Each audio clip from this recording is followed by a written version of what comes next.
empatia. Saúde com empatia. Entrevistas com os melhores profissionais. Informações e dicas para uma vida saudável. Está no ar. Programa Saúde com Empatia. Bom dia! Agora, bom dia para você que está acompanhando a programação da nossa princesinha. Terça-feira, dia 19 de março. Mais uma terça-feira e mais um dia para a gente falar sobre saúde aqui na programação da nossa princesa. O nosso programa Saúde com Empatia está no ar e tem um oferecimento da Clínica Médica Empatia, que aqui em Açu, fica na Avenida Senador João Câmara, no Dom Eliseu, no Empresarial Estel Norata, sala 5, aqui em Açu. Inclusive, já vou te passar o telefone, você está precisando agendar consulta. Lá tem diversos profissionais e você pode agendar pelo 996976284. E daqui a pouquinho eu vou te passar a agenda da semana para você se programar direitinho, já ligar, falar com a Stephanie e agendar sua consulta bonitinho para cuidar da saúde, tá bom? O nosso programa de hoje, nós vamos conversar com o hematologista, Dr. Anax Medeiros. Já vamos dar bom dia para ele. Bom dia, querido, bem-vindo mais uma vez ao nosso Saúde com Empatia. Bom dia, Alquênia, bom dia a todos os ouvintes. Estamos aqui mais um dia, graças ao bom Deus, e obrigado mais uma vez pelo convite. O tema de hoje é trombose e assusta, né? Esse tema é um tema que assusta, mas existem formas da gente se antecipar à trombose, mas a primeira é saber o que é realmente trombose, né? Qual é a forma mais simplificada da gente explicar o que é trombose?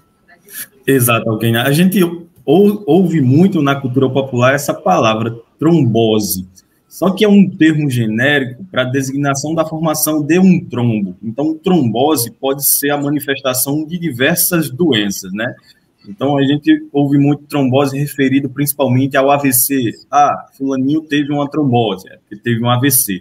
Mas trombose é um termo genérico para a formação de um coágulo.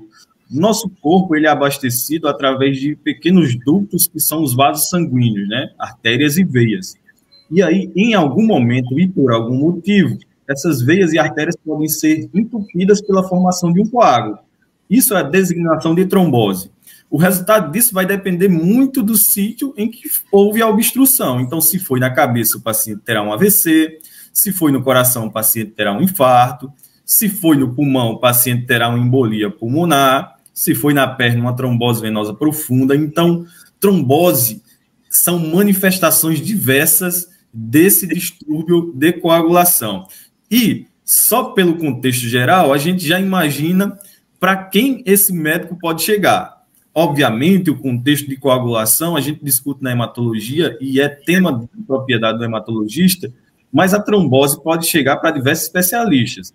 O AVC para o neurologista, o infarto para o cardiologista, a trombose venosa profunda num pós-operatório com o cirurgião, mas, ao cabo, a investigação e tratamento muitas vezes finda no consultório de hematologia, tá? Então, é uma doença que, a princípio, a gente começa a tratar pela hematologia. Exatamente. A depender da manifestação, muitas vezes eles chegam primeiro em um outro especialista. E aí o tratamento imediato e a investigação posterior, né, é feita por nós hematologistas. Exatamente por conta disso. A trombose, de uma maneira geral, ela acontece prevalentemente em determinadas populações de risco, já que a gente tem muito bem estabelecido esses fatores de risco, tá certo? Quando esses fatores de risco fogem à regra, uma paciente jovem que não toma remédio nenhum, que não tem nenhuma doença, de repente teve uma trombose grave, isso acende um alerta que ela pode ter uma doença do sangue. Então, é nesse momento que esse paciente chega para o hematologista para investigação diagnóstica. E já que a gente falou dos riscos, né, tá falando aqui desses sintomas e tal, é uma doença muito frequente, muito perigosa, pelo menos no que a gente costuma observar. Então, como é que a gente pode conhecer esses fatores de risco para que a gente possa agir rápido? Isso é muito importante. Você falou da frequência, e de fato é frequente, e da gravidade.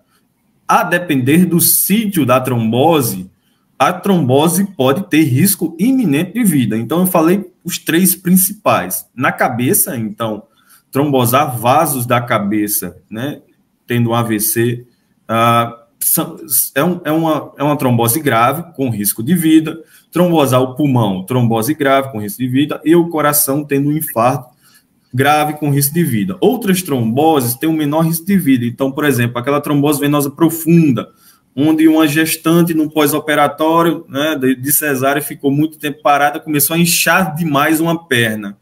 Aquilo é um dos primeiros sinais de uma trombose venosa profunda, o edema assimétrico.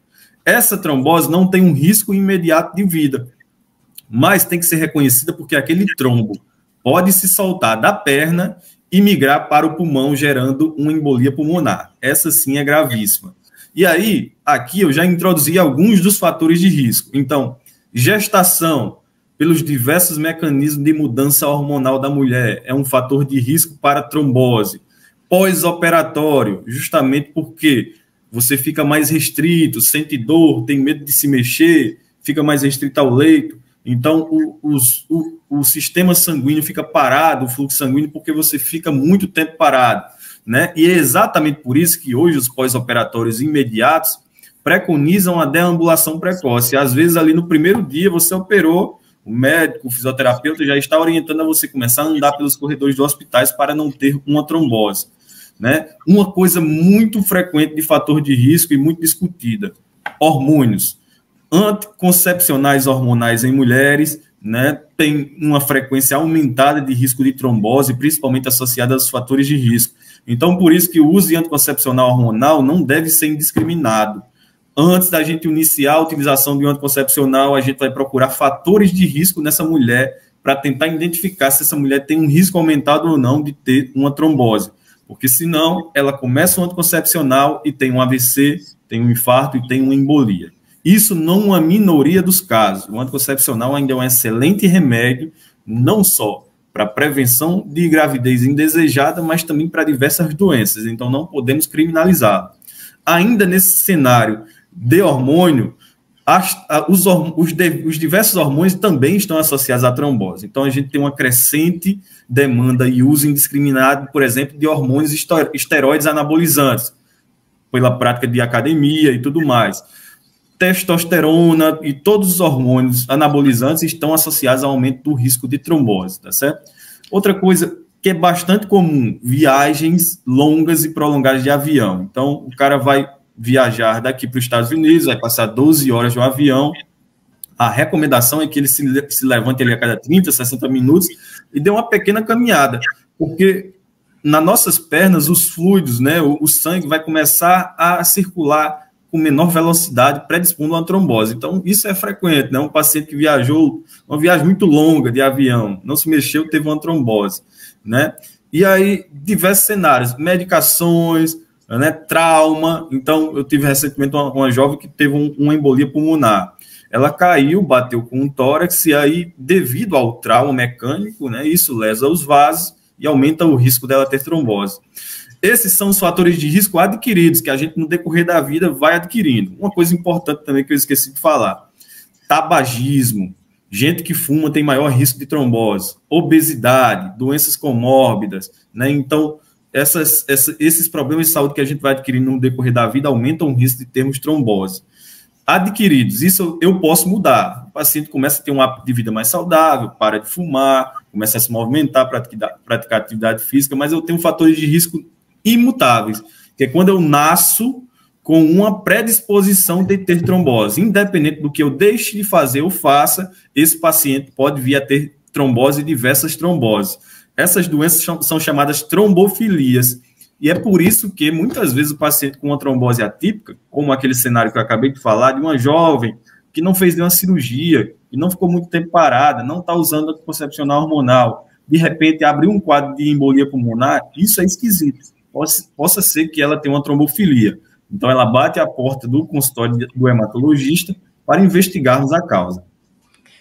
A gente está falando aqui, né, de hormônios e, claro, nos acende um alerta, principalmente para mim, mulher, para nós, mulheres que estamos acompanhando o programa, por causa dos anticoncepcionais também, que é muito comum, inclusive a gente começa a tomar muito cedo e cada vez mais cedo hoje em dia, não só pela questão anticoncepcional, mas também por outras questões também, né? E claro que a gente se assusta com a gente e também com os nossos filhos, os adolescentes.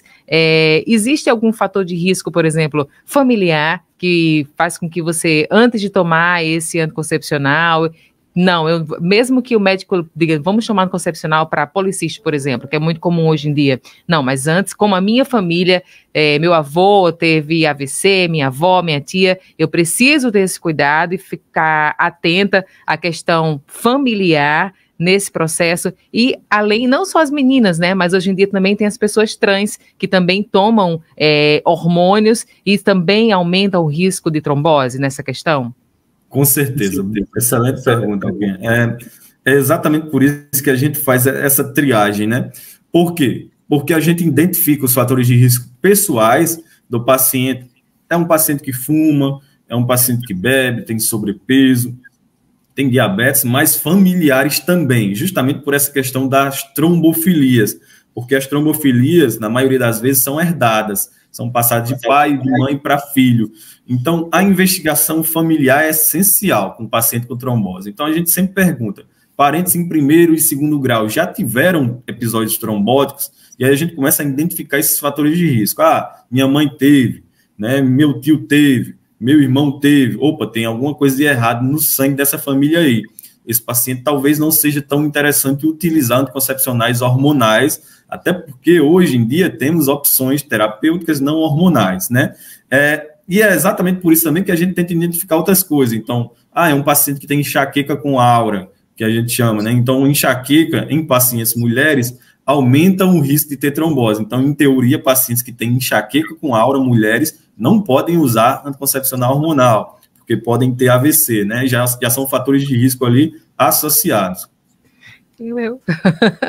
É o seu caso? A minha enxaqueca é com aura, e eu já ouvi isso, tá, gente? Eu já ouvi isso, que mulheres que têm enxaqueca com aura, assim como a minha, não tomam anticoncepcional. Por isso que eu tenho 3 meninos. Alguém já sabe o que é aura, mas só para o pessoal saber. Aura é como se fosse uma espécie de prenúncio da dor de cabeça. Ele anuncia que vai vir a dor de cabeça. Então, geralmente, na maioria das pessoas, é uma alteração visual, que fica ali a visão meio turva, clara, ou às vezes um barulho, ou às vezes náusea e vômito, avisa que vai dar. E depois vem aquela enxaqueca forte, latejante, com náusea e vômito. Né? Esse paciente tem um alto risco de se tomar anticoncepcional hormonal, ter uma trombose. Né? Então, enxaqueca é um sinal de alerta. Tem outros métodos anticoncepcionais, né, gente? E às vezes tem essa questão também das mulheres precisarem repor hormônio. Como é que faz quando as mulheres precisam repor hormônio depois de uma certa idade normalmente, ou quando faz esterectomia? Algumas mulheres precisam repor hormônio. E homens também, né? Alguns homens também precisam repor hormônio, né? E como o hormônio é um fator de risco, né, aumentado para a trombose, como é que faz? Com certeza. Em termos genéricos, para as pessoas entenderem, digamos assim, os hormônios engrossam o sangue, certo? Não é isso que acontece, a fisiopatologia, eles aumentam os fatores de coagulação, aumentam a estase sanguínea e, por isso, podem desenvolver trombose. Mas, o pessoal entender, engrossa o sangue o hormônio. Né? E aí, justamente, a gente tenta identificar isso. Essa compreensão motivou, hoje, o avanço nos usos dos anticoncepcionais, por exemplo. Hoje em dia, existem anticoncepcionais com baixíssimas doses, às vezes, inclusive, nem suficiente para segurar a menstruação da mulher. Às vezes, ela fica tendo pequenos escapes, justamente por conta que os anticoncepcionais hoje em dia têm baixas doses de hormônio, reduzindo assim o risco de trombose. Outros nem são mais anticoncepcionais orais combinados, com estrógeno ou progesterona, às vezes usam só progesterona isolada, né? E aí, quando a gente precisa repor esses hormônios em homens ou mulheres, a gente tenta identificar esses fatores de risco, todos que eu falei, para minimizar a chance de dar errado. Minimizar. Na medicina, nem sempre, nem nunca. Então, não quer dizer que eu identifiquei que a mulher não tem nenhum fator de risco, vou utilizar um anticoncepcional, vou repor um hormônio pós-menopausa, ela não vai ter uma trombose. Se olhar em bula do remédio, vai dizer que existe um risco, sim, de desenvolver uma trombose. Mas, obviamente, se o médico decide usar, os riscos superam o benefício. Então, é bom que o paciente esteja informado, justamente para a gente se precaver, né? Mas, mesmo assim, sem nenhum fator de risco, o uso dos anticoncepcionais, dos hormônios de uma forma geral, podem desenvolver tromboses naquele paciente, tá certo? E aí, uma vez desenvolvendo uma trombose, nunca mais essa mulher ou esse homem pode usar anticoncepcionais hormonais. Isso é, inclusive, um dos cenários que o hematologista mais indica, o DIU de cobre, por exemplo, né? O paciente chega com uma história de trombose no meu consultório, ele já sabe que não vai mais poder usar hormônio, e um dos métodos muito seguros, né, e muito eficazes é o DIU de cobre, que é isento de hormônio, né? Uhum. E tem os meninos também que acabam usando, como você falou, asteroides, né? E testosterona, aumentando a testosterona, que também agrava, né, o risco de trombose. Isso.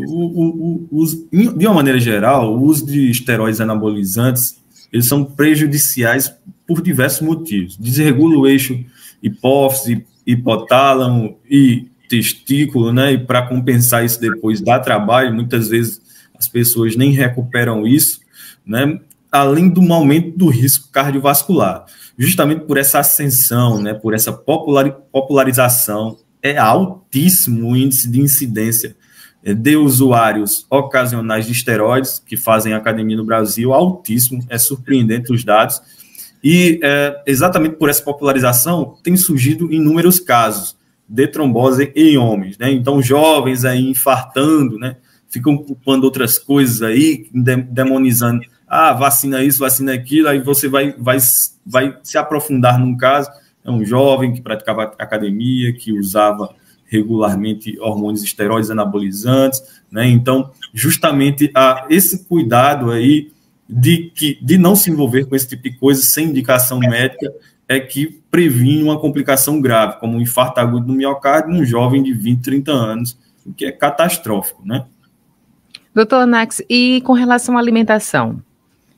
A gente sabe que hoje em dia a gente nem sabe, né, quando a gente está tendo acesso, na maioria das vezes, quando a gente está se alimentando, na maioria das vezes, de algum alimento que tem hormônio, como, por exemplo, a gente ouve falar, né, que colocam-se muito hormônio em frangos, muito hormônio em determinados alimentos, principalmente proteínas, e que isso estaria causando determinadas doenças, principalmente em mulheres, e antecipando o início da menstruação, né, e antecipando também a andropausa nos homens. Então, e o alimento, né? Como é que a gente pode se prevenir? O que a gente pode comer? Como é que a gente pode usar isso a nosso favor com relação à trombose? Olha, isso é uma coisa inevitável, porque o mundo está cada vez mais populoso e menos terras para se plantar, né? Menos oferta. Então, inevitavelmente, vai se precisar usar essas coisas nos alimentos para aumento de produtividade e ter comida para todo mundo. E é um grande problema, porque justamente a gente não consegue controlar isso. Não existem estudos para dizer que determinados alimentos têm mais hormônios do que outros e devem ser evitados. Não existe.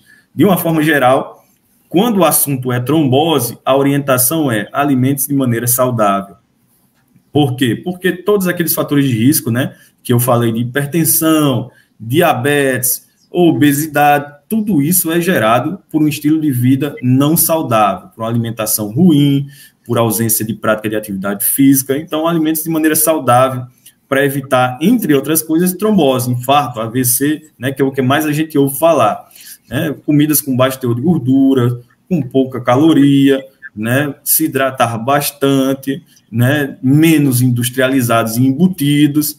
Então, a gente, às vezes, endemoniza muito o frango, mas é aquela pessoa que gosta muito de salsichas, de salame, daquelas coisas enlatadas, né, e que muitas vezes são bem mais prejudiciais pelo alto índice conservante, de sódio, de gordura que tem naqueles alimentos. Agora são 7h16, vamos dar uma pausa aqui na nossa conversa com o Dr. Nax para a gente passar a agenda da semana lá na Clínica Empatia. Hoje é terça-feira e tem atendimento com a doutora Cris Confessor, que é dermatologista. À tarde tem exame eletrocardiograma, que é muito importante. Também tem à tarde a psicóloga Beatriz Freitas e o clínico geral, Dr. Rudá Moraes. Na quarta-feira tem atendimento com o psiquiatra, Dr. Lídio Anderson, também com o fisioterapeuta, doutor Ailton Barbosa, a psicopedagoga, doutora Larissa Tavares, atende também na quarta-feira à tarde, e à tarde também tem atendimento com a psicopedagoga doutora Larissa. Na quinta-feira tem atendimento com a doutora Érica Damasceno, que é fisioterapeuta pélvica, também com a psicóloga doutora Beatriz Freitas, com a psicóloga doutora Carla Raquel e com o clínico geral doutor Joilton Cunha. Esse atendimento é online. Na sexta-feira tem atendimento com o hematologista doutor Anax, inclusive você já pode ligar agora para agendar essa consulta. Tem também atendimento com a psicóloga e neuropsicóloga doutora Larissa Lima, com o fisioterapeuta doutor Ailton Barbosa. À tarde também tem atendimento com a psicóloga Beatriz Freitas e com o a geriatra, doutora Laís e Carla, tá? Isso na sexta-feira. No sábado, também tem atendimento com gastroenterologista e hematologia, doutora Prece Santiago. E você pode marcar sua consulta pelo 996976284, lá na clínica Empatia Médica. Agendou? Pode ligar para a doutora, aliás, para a doutora não, né? Mas tá quase, porque a menina entende já de tudo, a Stephanie. Pode ligar para ela, 996976284. Nosso tema de hoje é trombose, inclusive é um tema que assusta bastante. É muito importante que você compartilhe o nosso programa com quem você acha que precisa saber dessas informações, tá bom? Aproveita e segue a página no Instagram da Clínica Empatia, que é Empatia Clínica Médica, aqui da Princesa, é Princesa 90 FM, e aí você compartilha para quem você quiser e você acha necessário e útil, tá bom? Que essa é a principal função do nosso programa, ser útil para você. Vamos continuar falando de trombose aqui no nosso Saúde com Empatia de hoje. E aí agora, a gente já falou dos riscos, já falou o que é realmente a trombose, falamos da relação, né, com hormônios. Agora eu queria que o doutor Anax falasse para a gente como é que a gente pode suspeitar de uma trombose, né? A gente falou aqui da dor de cabeça, mas aí mais como antes, né? Como um sintoma, como um risco. E agora eu queria que você falasse como é que a gente pode suspeitar, né, que a gente está ou que a gente tem o risco de desenvolver uma trombose, ou que a gente está com a trombose. Muito bem. As tromboses mais clássicas são de fácil reconhecimento geral, até porque fazem parte de campanhas de saúde. Então, se a trombose ocorre na coronária, no vaso cardíaco, você tem um infarto, você vai ter dor torácica, compressão, sensação de angústia, né? Mas eu acho engraçado, você falou muito simples, assim, não, você tem um infarto. coisa básica. Se eu tivesse assim, você vai ter infarto. Então, os sintomas do infarto são de conhecimento geral. Da mesma maneira que o AVC. Então, se a trombose ocorre no sistema nervoso central, o AVC são aqueles sinais clássicos. Você para um lado do corpo, desvio de rima labial, a boca entorta, você começa a ter dificuldade de falar, né, dores de cabeça, esses são sinais de AVC. Falando um pouco da trombose venosa mais comum, que é a trombose venosa profunda, a gente inclusive já citou aqui. Qual o principal sinal que você está tendo uma trombose venosa profunda? Dor na perna e edema assimétrico. Você olha para a sua perna e de repente ela está muito mais inchada do que outra e dói. A panturrilha incha, pode alterar inclusive a coloração, ficar mais avermelhada, engurgitada. Esses são sinais de uma trombose venosa profunda. Né? Todos têm exame específico para detectar um AVC, uma tomografia de cabeça, um infarto, eletro. Na TVP, precisa de um ultrassom Doppler para detectar imediatamente aquele trombo. Né? A outra trombose não tão rara é justamente a embolia pulmonar.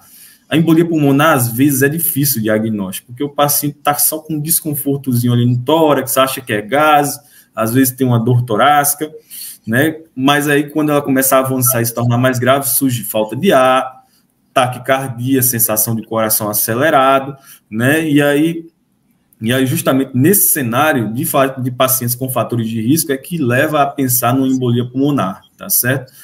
Algumas tromboses têm sinais muito inespecíficos. Então, se não pensarmos nela, sempre que esses sinais surgem, pode passar um diagnóstico grave, como, por exemplo, uma embolia pulmonar, tá certo?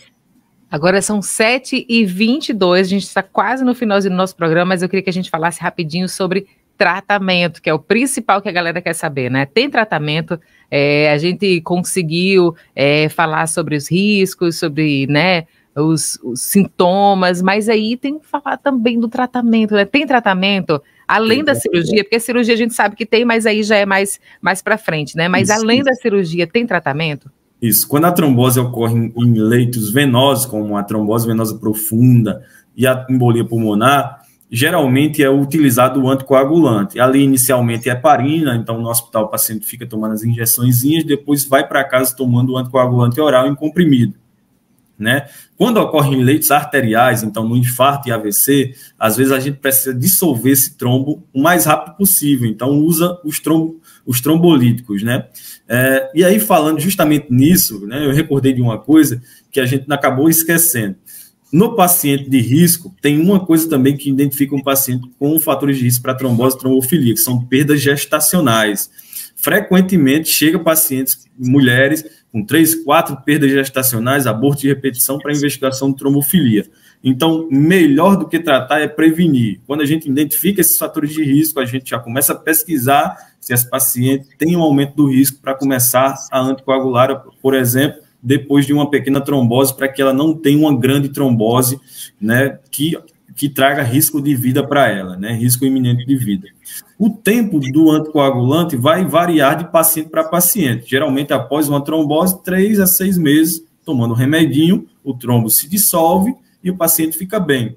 Mas alguns pacientes precisam usar indefinidamente, para o resto da vida, o anticoagulante. Então, esse julgamento clínico geralmente é feito justamente por nós hematologistas. Agora são 7h24, ó, eu já pensei aqui numa pessoa que teve gestação com trombofilia e teve também, tem enxaqueca com aura, já teve aborto, e eu vou compartilhar com essa pessoa agora esse programa, porque com certeza ela precisa de dar consulta com o doutor Max Medeiros, que é hematologista. E se você conhece alguém também... Se você conhece alguém também, identificou fatores de risco, você manda também esse programa para essa pessoa. Doutor Nax, obrigada pela sua participação, pelo nosso programa. Já pensei aqui em outros programas para a gente falar, para a gente conversar. E aí, com certeza, a gente vai contar com a sua participação em mais um Saúde com Empatia. Obrigada por hoje. Muito obrigado. Obrigado a todos pela paciência, por ter nos ouvido, a todos os ouvintes. E para vocês que fiquem todos com Deus. Muito obrigada pela companhia de hoje. Não esquece, compartilha com quem você acha que precisa dessas informações aqui no nosso programa de hoje. Agora, 7h25, nosso programa fica por aqui. Fiquem todos com Deus. Uma excelente terça-feira e até a próxima terça com mais um Saúde com Empatia aqui na sua Princesa 90 FM.